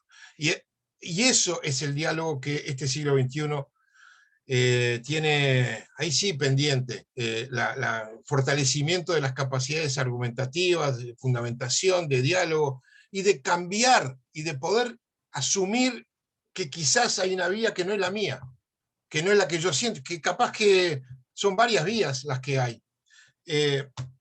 Yo creo que eso nos debemos, y que lamentablemente las redes sociales, que son elementos de gran amplitud en términos de la posibilidad del derecho ciudadano al conocimiento, también tienen esa faceta que nos acorrala, que es el fanatismo, las tribus y la descalificación argumental. Y eso no hace bien a la democracia, no hace bien a la construcción de una perspectiva de equidad, no hace bien a la inclusión social, no hace bien a la convivencia ciudadana. Yo creo que el diálogo es lo que tenemos que hacer, y que ojalá que este congreso sirva para también contribuir a eso. Muchísimas gracias a nuestros tres expositores, realmente un lujo contar con ustedes, Lourdes, Doris, Luis. Muchísimas gracias también a Hugo, una excelente moderación que fue llevando. Antes de dar las palabras de cierre de nuestra mesa, queremos invitarles a todos a que se inscriban y participen con nosotros al Congreso Latinoamericano de Psicología que estamos teniendo del 3 al 5 de junio. Será de modalidad virtual con 5 ejes bastante importantes, donde también vamos a volver a tocar todos estos temas sobre la violencia, sobre el burnout. Volveremos a contar seguro con la participación de estos excelentes disertantes, así que les esperamos a todos. Para ir cerrando, también queremos comunicarles que todavía siguen abiertos para presentar trabajos científicos hasta el 20 de abril, tienen tiempo, así que les estamos esperando. Para ir cerrando esta mesa que estuvimos sobre violencia, me gustaría pasarle la palabra a la presidenta de la Sociedad Paraguaya de Psicología, la licenciada Bettina Cuevas. Gracias, Judith. A todos los que nos han acompañado. Concluimos el precongreso preparatorio del 8º Congreso Latinoamericano de Psicología, que nos convocó el día de hoy. Creo coincidirán en que el mismo pudo concretar los objetivos temáticos previstos con el brillante tratamiento otorgado por cada uno de los expositores. El precongreso es el resultado del esfuerzo por apuntalar los cimientos del permanente interés en reflexionar sobre nuestra profesión y de una decidida voluntad de aportar ideas para el diálogo con la comunidad, como profesionales de la psicología. Agradezco, como ya lo señalaron anteriormente, a los expositores de la Mesa 1, Flavia Fontana, André Guerra, Luis Enrique do Nascimento, Marcos Ferreira, y a los que nos acompañaron en la tarde de hoy en la Mesa 2, Doris Montenegro, Luis Carrizo, Lourdes Ostertag, Hugo Villalba. Muchas gracias a todos. Muchas gracias y un ahuillebete en guaraní. Gracias. Los esperamos el 3, 4 y 5. Qué lindo. Muchas Muchas gracias. licenciada Bettina. Ahora le damos la palabra a la coordinadora del Congreso, la licenciada Franca Lacarrúa. Bueno, nada más agradecer, por supuesto, no voy a repetir, ya dijo Bettina, les agradeció a cada uno de los expositores excelentes que tuvimos el día de hoy. Es también agradecer a los participantes, ¿verdad? A colegas, estudiantes, a todos los que pudieron acompañarnos, que fueron bastantes, y espero que, bueno, hayan terminado satisfechos de la labor de hoy, así como todos los aquí presentes, y les esperamos ya dentro de poco para el Congreso Latinoamericano de Psicología del 3 al 5 de junio. Muchas gracias a todos por estar presentes con nosotros. Gracias a los disertantes y a la comisión organizadora. Hasta pronto. Hasta pronto. Gracias.